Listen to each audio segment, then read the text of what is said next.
Joe Giglio for NJ Sports Now on this Friday, January 9th. The lasting image of the New York Knicks 2014-2015 season came out last night during a game against the Rockets on TNT, the National NBA doubleheader. The 5-33, now 5-34 Knicks went into that game looking for a win, looking for some respect, looking for anything to grasp onto, to latch onto here, as this is becoming easily one of the worst seasons in the history of their franchise. By the time the game ended, another blowout loss. Now 5-34 for the season, 14 straight losses, the worst record in the NBA. The image had nothing to do with Carmelo Anthony sitting there in street clothes, not able to play because of a knee injury. It had nothing to do with Derek Fisher trying to rally the troops, trying to coach his way through this, and trying to figure out what it is to be a head coach in the NBA. And it had very little to do with Phil Jackson, the architect of this team, the architect of a rebuild, if you want to call it, a tank, if you want to call it. Although earlier in the season, the Knicks, before this whole thing started,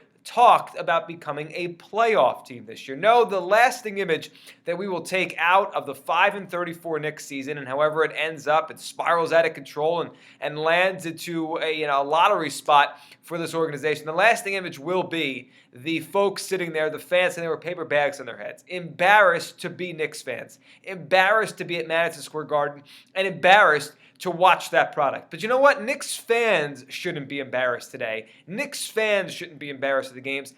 The team should be. The organization should be, for putting this team on the court. You know, it's one thing to be the Philadelphia 76ers down there in the Atlantic Division and try to tank and purposely lose games, and the lack of respect they're getting from folks in that city is understandable. But at least you understand the plan. It has been laid forth for a while. The Knicks, just months ago, re-signed Carmelo Anthony to a major deal that owes him still over $100 million over the next 4 seasons. And now Melo, on the wrong side of 30 with knee issues. You don't know how great he's going to be as a lead man or a second man when they go into free agency and they try to add to this team. You don't know what you're going to get in Melo for the rest of his career. Is he going to be worth the money you paid him? It's a major question.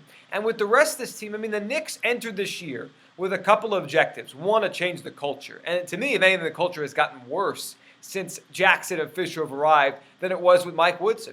Number two, to make the playoffs after a disappointing 37-win year from last year. They are so far from even being that good or bad, depending on how you want to put it. A couple of years ago, they won over 50 games, made it to the second round of the playoffs against the Indiana Pacers. That team was legitimately talented. That team was a legitimate contender in the Eastern Conference. They have deteriorated so far from that now they're a joke. They are the embarrassment of the NBA. You know, I mentioned the Sixers. They are kind of in their own world tanking, and everyone has left them alone.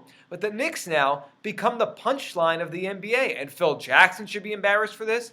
Derek Fisher, who Phil Jackson hired as his head coach, should be embarrassed for this. And Carmelo Anthony should be embarrassed about this. Yes, he's hurt right now. Last night's loss in particular, not on Anthony.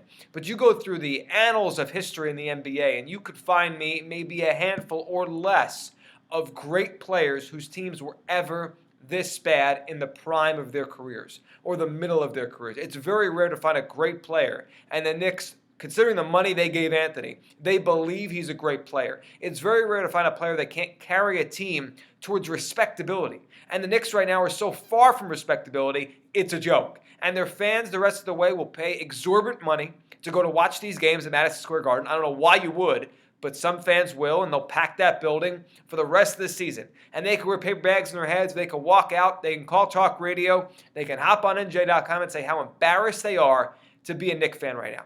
But above that, and more importantly, Phil Jackson, Derek Fisher, Carmelo Anthony, and everyone that works for the Knicks should be embarrassed because right now, they're not even a competitive basketball team. It's one thing to lose, and it's another thing, a separate thing, to lose on purpose like the Sixers and their management have set forth for the past couple of years. You can get on them for that, that's fine. But for the Knicks to come into a season where they told you they thought they could make the playoffs, and then to go out there and to be on pace for what, a 10, 11 win season? I don't even know if they're going to get there considering the basketball they are playing right now. Knicks fans, the image of the paper bags was hilarious. It was great. It summed up the way so many feel about the Knicks right now.